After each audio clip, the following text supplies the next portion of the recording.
The latest vaccine news with Surgeon General Jerome Adams. Plus, President-elect Biden's chief of staff, Ron Klain, lays out their COVID-19 plan. And detail on the government cyber attack. Face the Nation with Margaret Brennan today on CBS. It's the historic backstory of how the Pfizer vaccine came to be. It's an amazing accomplishment of science and scientists. And what it means for the pandemic. 60 Minutes. Ignore all the doubters. Christmas time magic is real. Just ask Steve Hartman. Kelly Kenny was walking in her Los Angeles neighborhood one day when she came across a fairy garden. And while staring at these tree trunk trinkets, she felt an alter ego emerging. On my walk back, I was brainstorming ideas of what my name was going to be, and what do you mean what your name is going to be? My imagination just kind of took over, and I just started thinking like, well, maybe if I left a note like as a fairy, that would be really fun to do. And so, the next night, she did just that. Left a note for whoever built the garden. My name is Sapphire, she wrote. I'm one of the fairies who lives in this tree. The next day, a 4-year-old girl named Eliana wrote back. The first exchange in what has evolved into a remarkable friendship. 9 months of letters and presents and glitter galore. They traded photos with one another and turned a year of disappointment into a season of wonder.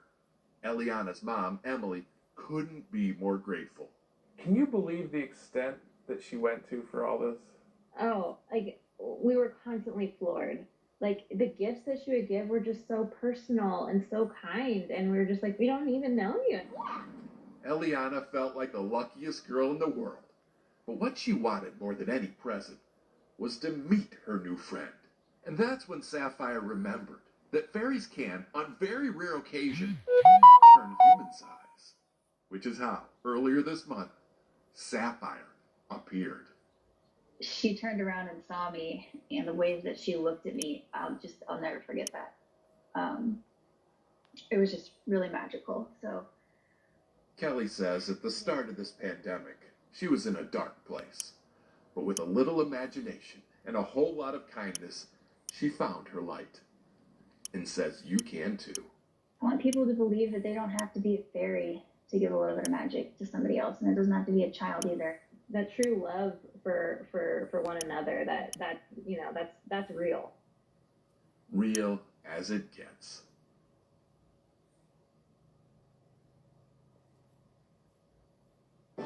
Gail King, Anthony Mason, and Tommy DeCoppel. Weekday mornings on CBS. In an imperfect year, one thing can still be perfect. Your home for the holidays. 'Tis the season to decorate. 'Tis the season for Brooks & Clark. Our furniture settings will inspire you. A greenhouse lush as ever to make your home even smell like Christmas. How can a cozy fire pit